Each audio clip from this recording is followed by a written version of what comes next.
On the panel,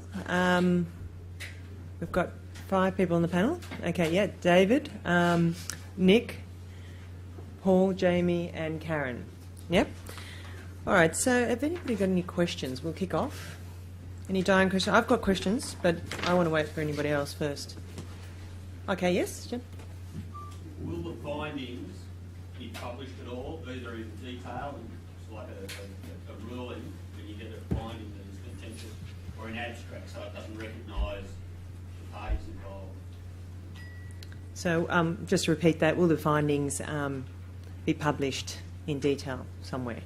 So the question relating to like an overseas or advanced finding, or any of the findings? Any of the findings. So in the first instance, so a matter of course, if that's dealing with an individual claimant, an applicant, then details of that are in confidence between Oz Industry ATO and the company. In terms of but then moving on to using those as a means of providing educative material, so certainly from Innovation Australia's perspective, the ability to put out certainly both public finding in one instance, or at least in the first instance, some type of interpretive view in a similar vein to whether it's...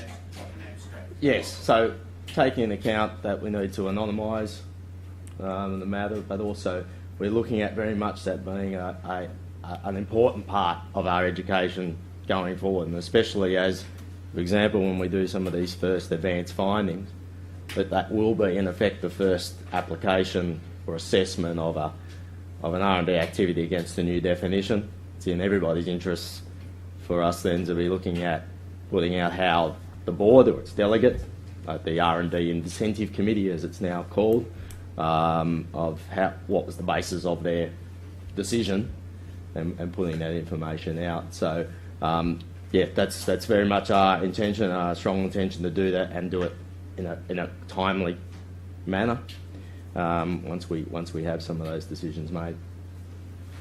Okay, so it'll be an extract, but it won't actually be like the private ruling register or anything like that, where you have with the ATO, if you put it private. Yeah, we're looking into how we best sort of approach that. I mean, I think certainly our most thinking in terms of both from a timeliness perspective as well as in the first instance to do some type of, we call it, nominally calling it like an Innovation Australia view, and so that can be something that can go out, Something in the guidelines or... Yeah, that's right. It'll be published on our website and accessible that way. Okay. Okay. Yep. In relation to advanced and overseas findings, should I advise my clients that they can expect a half or a whole day review with Oz Industry and the ATO attending in that process? Yeah, so just with the... I just have to repeat it for the... just with the advanced findings or overseas findings, will the Oz Industry or ATO have a meeting with particular clients on those advanced findings, or will it just be all correspondence? How do you manage it? Well, it will partly be dependent on the complexity and the scale of the application. In some instances, it may well be that it can be done by phone, and it could be if it's related to if we go on past experience, for example, of some of the overseas certificates provided in the past, why they didn't have an eligibility R&D requirement. For example, we just did one recently, in recent past, very R&D intensive activity, and dialogue with the applicant was through a couple of phone calls and proceeded to getting a positive application.